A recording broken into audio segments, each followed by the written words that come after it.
Когда Кроули впервые появляется на экране, зритель видит не монстра, не архидемона. Он видит изысканную тень с тонким британским акцентом, блеском в глазах и насмешкой на устах. Он не рычит, не угрожает, он играет. Шаг за шагом, манипуляция за манипуляцией, он не вторгается, он вкрадчиво вползает в сюжет, как яд в вино, незаметно, но смертельно. Но за всем этим нечто большее, чем просто злодей. Кроули – это психологическая маска, застывшая в ухмылке.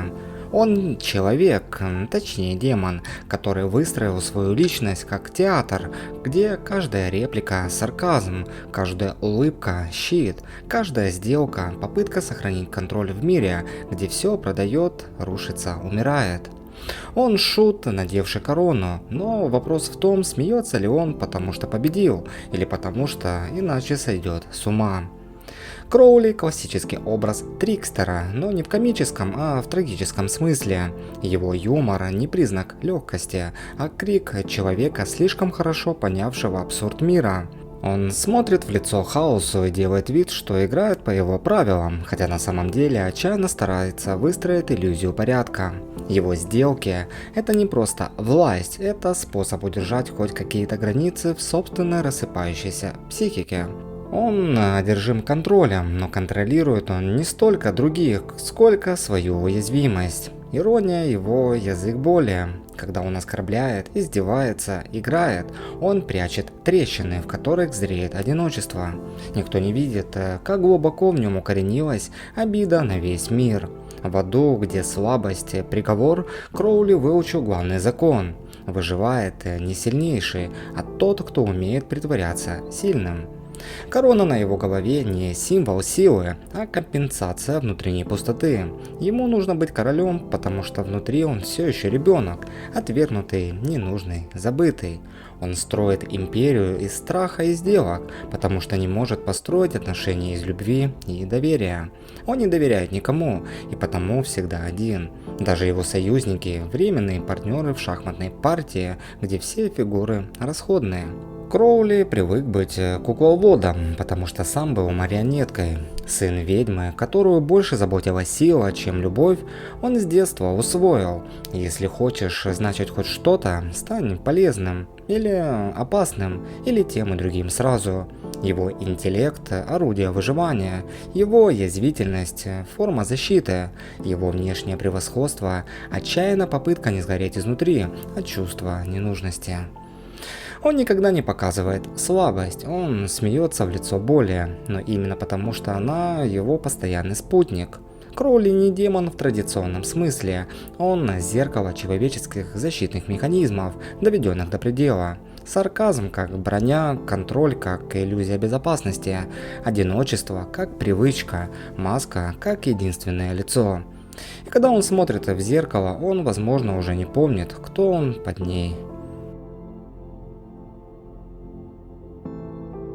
Каждое существо рождается из боли, но не каждое становится демоном. Кроули, прежде чем стать королем ада, был просто мальчиком по имени Фергюс Маклеод, сыном женщины, которая принесла ему не любовь, а проклятие. Равена, ведьма, гениальная, расчетливая, бессердечная, стала для него первым воплощением хаоса, первым источником отвержения, первым зеркалом, в котором он увидел не лицо, а недостаток. Он не родился злом, он им стал, медленно, по капле, через годы равнодушия, насмешек, унижений. Отвержение не всегда громкое, иногда оно происходит в молчании, в отстраненном взгляде матери, в отсутствии прикосновений, в нежелании быть рядом.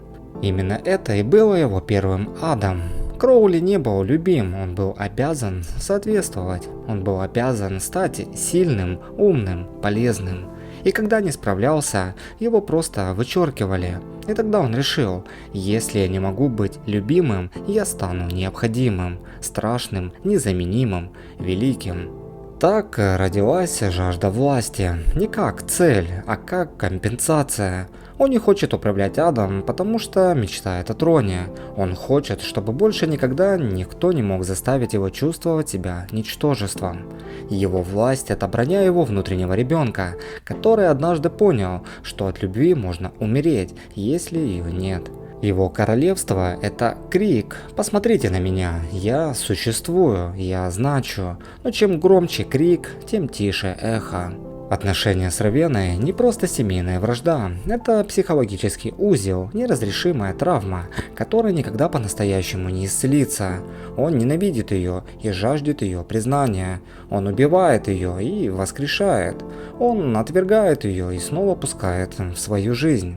Все, что он делал по отношению к ней, окрашено амбивалентностью, смесью ярости и тоски, отвращения и потребности.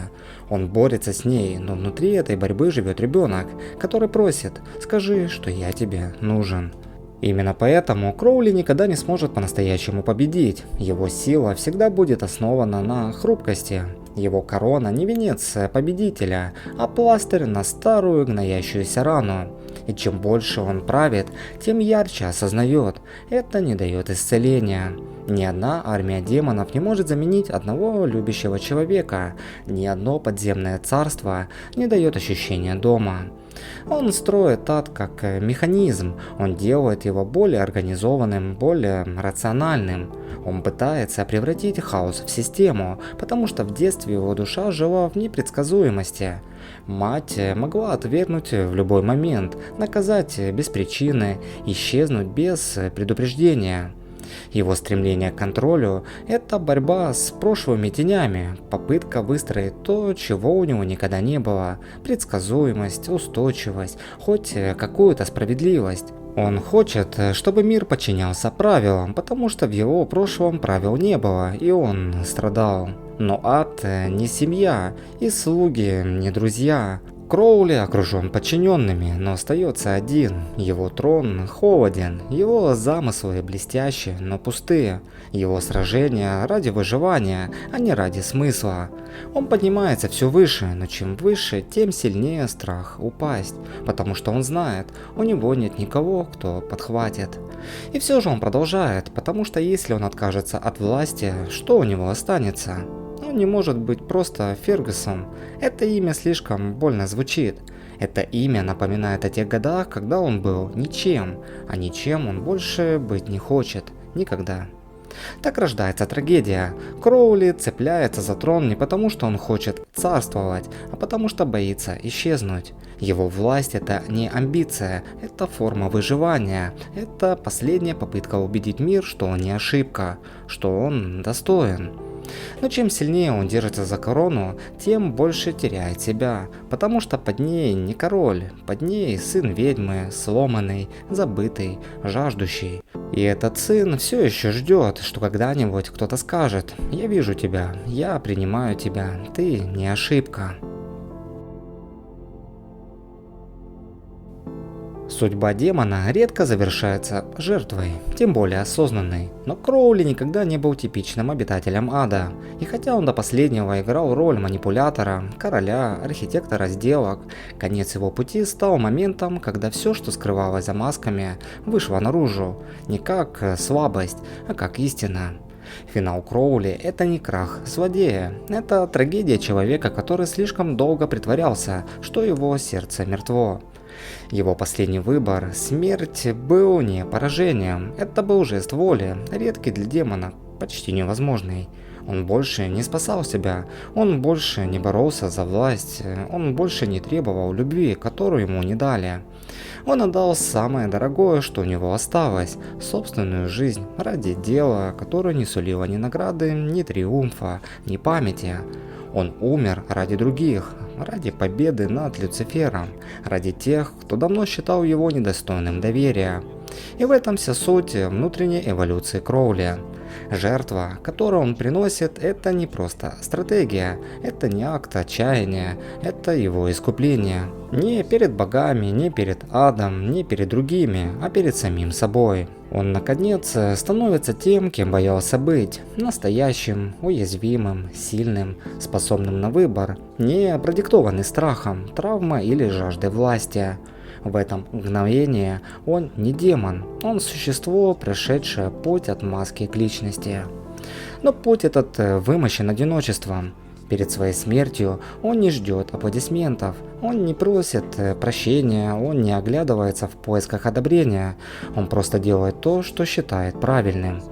И это момент внутреннего освобождения, потому что впервые за свою долгую искривленную жизнь он действует не по чужим правилам, не в попытке быть принятым, не из страха, что останется никем. Он жертвует собой, потому что наконец нашел в себе силу любить, без расчета, без выгоды, без страха быть отвергнутым. И в этом величайшая трагедия и красота его финала. Кроули умирает так, как жил в одиночестве. Никто не плачет по нему, никто не чтит его память. Даже Равена, даже Винчестеры не хранят в душе той боли, которую он в себе носил. Его имя стирается с табличек, его вклад теряется в битве, его голос замолкает. Но в этом и парадокс. Он не был замечен при жизни, и все же он стал тем, кто в финале сделал невозможное. Поставил чужое выживание выше своей боли. Он трагический герой в теле демона. Его путь – это путь превращения из циничного злобного игрока в существо, обретшее, пусть на миг, способность к самоотречению. Его человечность не была подарком, она была проклятием, которое он принял, и все же она стала его спасением. Кроули не искупает грехи, он не спасает душу, но он делает один единственный поступок, который разрывает порочный круг его собственной биографии. Он отказывается от трона, он отказывается от власти, он отказывается от контроля. И в этой последней потере он наконец находит свободу. Потому что смерть – это не конец, когда ты умираешь как тот, кем мог бы стать, если бы тебе в детстве дали любовь, а не холод. Потому что иногда даже демон может быть человеком. И иногда тот, кто начинал как тень, уходит, оставил за собой свет.